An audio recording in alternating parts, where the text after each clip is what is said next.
கவலை இல்லாம colour print பண்ணுங்க, அதுவும் மிக குறைஞ்ச விலையில. Epson eco tank printers. இது வெறும் ஃபேபுலஸ் இல்ல, இது டோட்டலி பிரிண்டபிளஸ். அனைவருக்கும் வணக்கங்க. இன்னைக்கு கோவைக்கு எதுக்கு வந்திருக்கின்றது இப்ப பேசினப்ப சொன்ன உள்ளம் தேடி இல்லம் நாடி மற்றும் மக்களை தேடி மக்கள் தலைவர் என்கின்ற இந்த ஆலோசனை கூட்டத்தில் கலந்து கொள்வதற்காக இன்னைக்கு கோவைக்கு வந்திருக்கேன். ஏற்கனவே போட்டது தள்ளி போச்சு. என்னுடைய தாயார் மறைவினால் மீண்டும் இந்த ஆலோசனை கூட்டம் மீண்டும் ஏற்பாடு செய்து இன்னைக்கு இங்க வந்திருக்கோம்.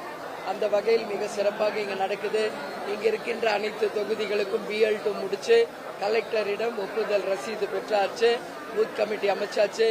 அந்த மிகப்பெரிய பொறுப்பை அண்ணன் மோகன்ராஜ் அவர்கள், மாவட்ட செயலாளர் சந்துரு அவர்கள், எங்களுடைய கழக நிர்வாகிகள், தொண்டர்கள் மிக சிறப்பாக அந்த பணியை செய்து முடிச்சிருக்காங்க. எனவே அவங்களுக்கு ஒரு பாராட்டு சொல்லவும் வாழ்த்து சொல்லவும் தான் இங்க வந்திருக்கோம். மீண்டும் நாளை மறுநாள் கோவையில் இருக்கின்ற மற்ற புறநகர்களுக்கு நேரடியாக சென்று கேப்டனுடைய ரத யாத்திரை நடக்க இருக்கிறது. அதற்கும் நீங்க எல்லோரும் கலந்து கொள்ள வேண்டும் என்று கேட்கிறேன். நீங்க எதுவும் கேள்வி கேட்கணும்னா கேளுங்க.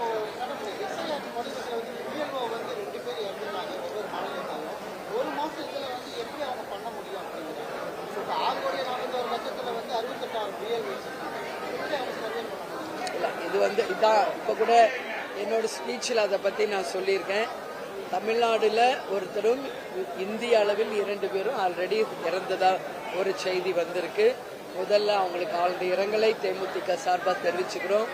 அது மட்டும் இல்லை, இன்னைக்கு நம்ம பார்த்தா தமிழ்நாடு முழுக்க மட்டும் கிடையாது, உலகம் இன்னைக்கு SIR அப்படின்னு ஒண்ணு புதுசா கொண்டு வந்திருக்காங்க. பணிச்சுமை உண்மையில் இருந்தால் உடனடியாக மத்திய மாநில அரசுகள் இதுல கவனத்துல கொள்ளணும். இன்னும் எக்ஸ்ட்ரா ஃபோர்ஸா இருக்குங்க.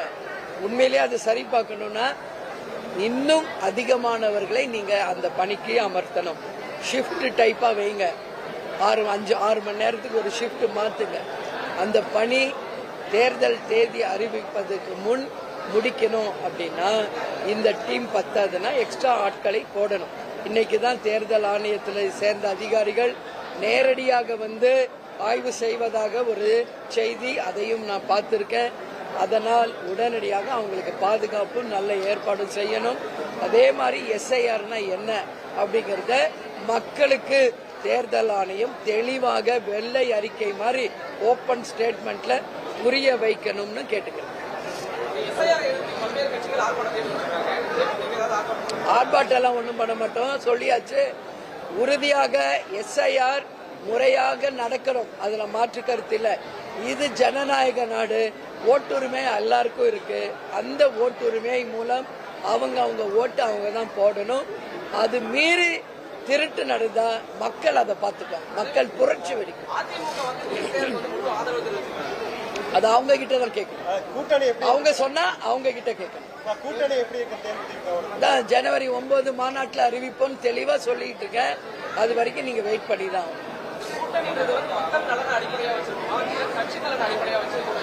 தமிழ்நாடுக்கும் தமிழக மக்களுக்கு நல்லது நடக்கணும் தான் கேப்டன் தேமுதிகவே ஆரம்பிச்சார். அதனால நான் சொல்றேன், உறுதியாக தமிழ்நாட்டுக்கும் தமிழக மக்கள் நலனை கருதிதான் நிச்சயமாக கூட்டணி அமைவும். எங்க கூட்டணி அமைந்த பிறகு நிச்சயம் அதை பற்றி நாங்க வலியுறுத்துவோம். அதனாலதான் எல்லா இடத்துலயும் நான் சொல்றேன், 2026 தேர்தல் இதுவரைக்கும் தமிழக அரசியலில் நாம் பார்க்காத ஒரு புதுவிதமான தேர்தலா இருக்கும். இந்த முறை கூட்டணி ஆட்சி அமைவதற்கு நிச்சயமாக சாத்தியங்கள் அதிகமாக இருப்பதாக எங்களுக்கும் புள்ளி விவரங்கள் வருகிறது. அதனால சொல்ற, நாளை எது வேண்டும் என்றாலும் நடக்கும், யாரும் இன்னைக்கு கணிக்க முடியாது.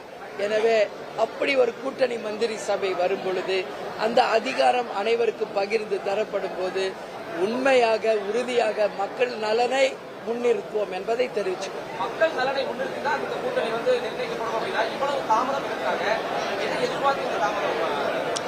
உங்களுக்கு அது தாமதமா தெரியுது. பத்திரிகையாளருக்கு நான் இன்னைக்கே எல்லாத்தையும் சொல்லிட்டேன்னா உங்க செய்தி எழுதுனே உங்க வேலை முடிச்சு. அப்படி நாங்க கிடையாது.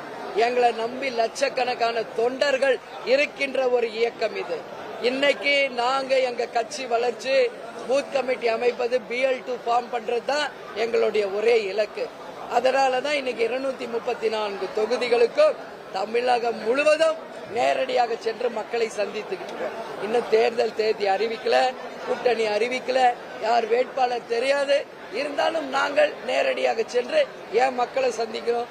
அங்க இருக்கிற லோக்கல் பிரச்சனை, அங்க இருக்கிற மக்கள் பிரச்சனைய எல்லாமே நாங்க ஆய்வு செய்து அதையும் ஒரு குறிப்பை எடுத்துக்கிட்டு தான் வரோம். அதனால நான் என்ன சொல்றேன், உங்களுக்கு காலதாமதம், எங்களுக்கு இது கரெக்ட். டிசம்பர் 28 கேப்டனுடைய 2வது குரு பூஜை நடக்க இருக்கிறது. அதற்கடுத்து ஜனவரி 9 கடலூரில மக்கள் உரிமை மீட்பு மாநாடு 2.0 மிக பிரம்மாண்டமாக நடக்க இருக்கிறது. அந்த கூட்டணியில் தான் எங்கள் தெளிவான முடிவை எங்கள் தொண்டர்களும் மக்களும் விரும்பும் மகத்தான கூட்டணியை தேமுதிக அமைக்கும் என்பதை உறுதியாக சொல்றேன்.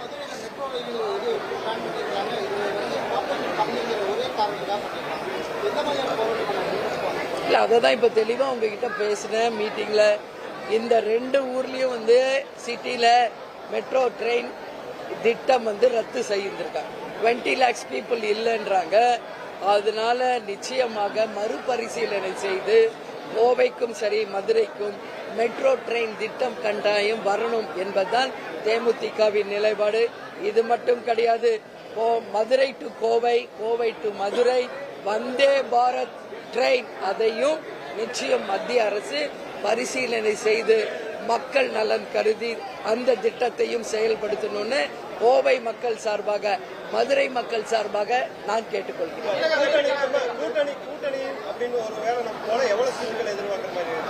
அதெல்லாம் இன்னைக்கு சொல்ல முடியாதுங்க. எல்லாமே ஜனவரி 9 கூட்டணி அறிவித்த பிறகு முடிவெடுக்க வேண்டிய விஷயம்.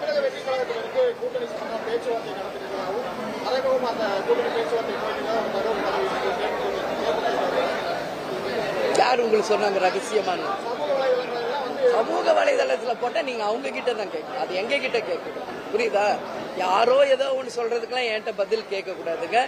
ரகசியம் ஒண்ணுமே இல்ல இங்க, எந்த சிதம்பரம் ரகசியம் எதுவும் கிடையாது. அதனால தேமுதிகவின் கருத்து நாங்க சொன்னதற்கான கேள்வி கேட்டால் அது என்னுடைய நேரடி பதிலா இருக்கும். யாரோ சொல்றாங்க சமூக வலைதளத்துல சொல்றாங்கன்னா அதற்கான பதில் தேமுதிக என்றைக்கும் தராது.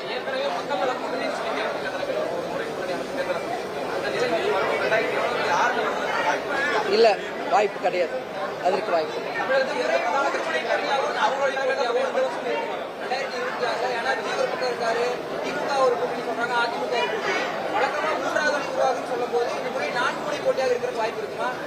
சீமான விட்டீங்க, அவரு இருக்கிறாருல களத்துல, அது சொல்லுங்க, அதுவும் சேர்த்து சொல்லுங்க. அதனால இங்க பாருங்க, இந்த நிமிஷம் இந்த கூட்டணி இவ்வளவுதான், இவங்க தான் சொல்ல முடியுமா? பத்திரிகையாளர் நீங்க சொல்ல முடியுமா? இந்த கூட்டணியில இவங்க எல்லாம் இருக்காங்க, யாருமே கணிக்க முடியாது. நல்லா புரிஞ்சுக்கணும். நீங்க எப்படி கேள்வி கேட்டாலும் நான் தெளிவான பதில் தான் சொல்றேன். இன்னைக்கு இந்த நிமிஷம் இவங்க தான் கூட்டணி இறுதின்னு யாரும் சொல்ல முடியாது. எது வேணாலும் மாறலாம், மாற்றம் ஒன்றே மாறாதது. அதனாலதான் நான் சொல்றேன், பொறுத்திருங்கள். ஜனவரி 9க்கு பிறகு தெளிவான முடிவுகள் வரும். அன்றைக்கு தேமுதிகவின் நிலையை நாங்கள் சொல்றோம்.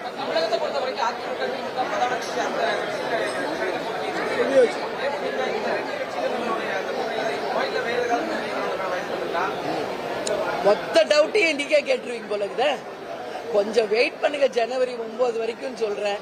உங்களோட டவுட் மொத்தத்தையும் என்கிட்ட கேக்குறீங்க. நீங்க இன்னும் 10 வாட்டி கேட்டாலும் என்னுடைய பதில் ஜனவரி 9 மாநாடு. வேறங்க, அதே மாதிரி இங்க நடக்கின்ற பாலியல் வன்கொடுமை நிச்சயம் கண்டிக்கத்தக்கது. மெட்ரோ ட்ரெயின் ரத்து செய்யப்பட்டது கண்டிக்கத்தக்கது. விவசாயத்திற்கும் தொழிற்சாலைகளுக்கும் வரிகளை குறைக்கணும். மீண்டும் கோவை மாநகராட்சி சுத்தத்திலும் சுகாதாரத்திலும் நம்பர் 1 இடத்துக்கு வரணும். இதுதான் தேமுதிகவினுடைய ஒரே கோரிக்கை. இங்க இருப்பவர்கள் இதை சரியான முறையில் கையாளதுனால இன்னைக்கு கோவை எங்கு பார்த்தாலும் சாலைகள் சரியா இல்லாம குண்டும் குழியுமான சாலைகளை கோவை முழுக்க நான் பார்க்கிறோம். நிறைய ஆக்சிடென்ட்ஸ் நடக்குது, நிறைய டிராபிக் ஜாம் நடக்குது. மிக முக்கிய காரணம் பாலம் வேலை இன்னும் முடியல. நாங்களே எவ்வளவு வாட்டி களத்துல இறங்கி போராடி இருக்கோம், இன்னும் வரைக்கும் முடியல. பத்திரிகை நண்பர்கள் உங்களுக்கு தெரியும், டூ வீலர்ல நீங்க எல்லாம் டெய்லி போறீங்க, எவ்வளவு இன்னல்களை நீங்க சந்திக்கிறீங்க. இதெல்லாம் மாறணும். இதுக்கு தான் ஒரு அரசாங்கத்துக்கு மக்கள் ஓட்டு போட்டு ஆட்சியில் அமர்த்தி இருக்காங்க. ஆனா பத்திரிகையாளர்கள் நீங்க கூட மக்களை பற்றியோ நாட்டை பற்றியோ ஒரு கேள்வி கேட்க மாட்டேங்கிறீங்க. எப்ப பாரு கூட்டணி, எப்ப பாரு யாரோட, இப்படிதான் பேசுறீங்க. முதல்ல நீங்களே மாறணும். மாறினாதான் இங்க ஒவ்வொருத்தரா மாற முடியும். 4 பில்லர்ஸ் தமிழ்நாட்டில் 4 லைன்ஸ் இருக்காங்கன்னா அதுல மிக முக்கியமான ஒரு லயன் பத்திரிகையாளர். நீங்க மக்கள் பிரச்சனையை தலைவர்கள் வரும்பொழுது எழுப்பும் போது எங்க எந்த பிரச்சனையும் நீங்க கேள்வி கேட்க ஆரம்பிச்சாதான் இங்க எல்லாத்துக்கும் மாற்றம் வரும். அந்த வகையில் கோவை எல்லா விதத்திலும் சிறப்பாக இருக்கணும்ன்றதுதான் தேமுதிகவின் நிலை.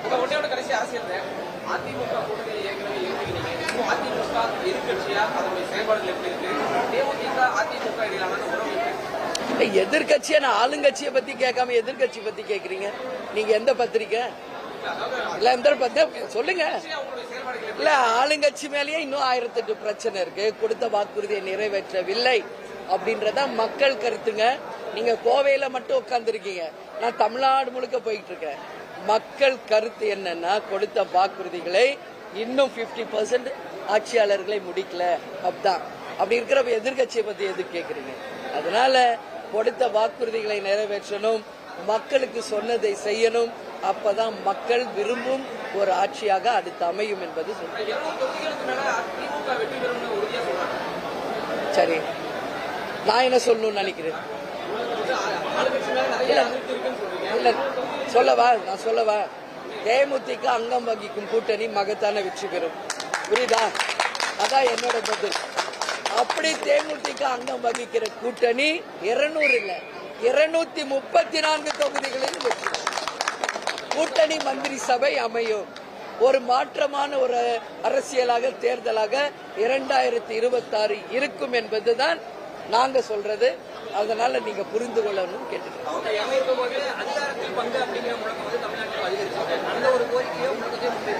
கூட்டணி மந்திரி சபைன்னா என்ன அர்த்தம்? நீங்க கேட்கறதுக்குள்ளேயே அது வந்துருச்சு. கூட்டணி மந்திரி சபை என்பது இதுவரைக்கும் தமிழ்நாட்டில் பார்க்கல, மற்ற எல்லா ஸ்டேட்லயும் நம்ம பார்த்துக்கிட்டு இருக்கோம். இந்த முறை தமிழகத்திற்கு வருவதற்கு அதிக வாய்ப்புகள் இருக்கு.